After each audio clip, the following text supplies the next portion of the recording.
नमस्कार। हामी आज बिजनेसको बारेमा कुरा गर्न जाँदैछौँ। बिजनेस के सबैको बसको कुरा हुन्छ? पक्कै पनि हुँदैन। किन हुँदैन? भने जो व्यक्तिले, जो व्यापारीले ग्राहकको भावनालाई बुझ्दैन ऊ बिजनेसम्यान हुँदैन। अब भावना कसरी बुझ्ने,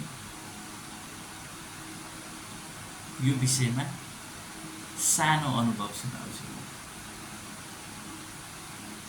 एउटा म स्टेसनरी पसलमा गएँ। त्यहाँ पुगिसकेपछि मेरो भावनामा के थियो, मेरो भित्री आत्मामा के थियो, त्यो व्यापारीले बुझ्नुपर्छ। त्यो के हो भने त्यस पसलमा दुईजना बस्नु भएको थियो। उहाँहरू दुईजना मध्ये एकजनाले मलाई के भन्नुभयो भने, आनन्दजी, बिजनेस के सबैको बसको कुरा हो भन्नुभयो।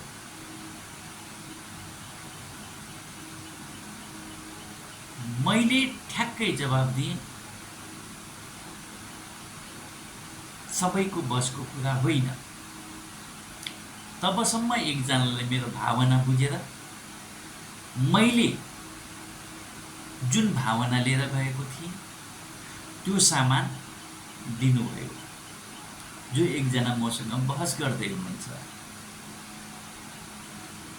उहाँलाई मैले के भने सबैको बसको कुरा हुँदैन बिजनेस, त्यसमा पनि तपाईको बसको कुरा होइन।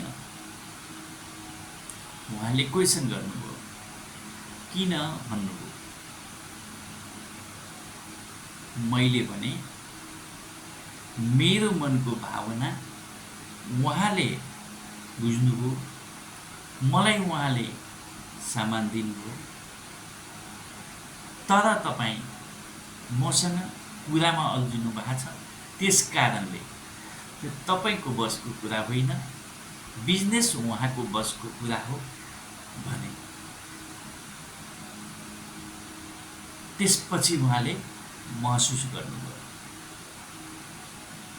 वास्तविकता त्यही नै हो। यदि कस्टमर, ग्राहक तपाईकोमा आउनु भएको छ भने उहाँको भावना बुझ्नुस्,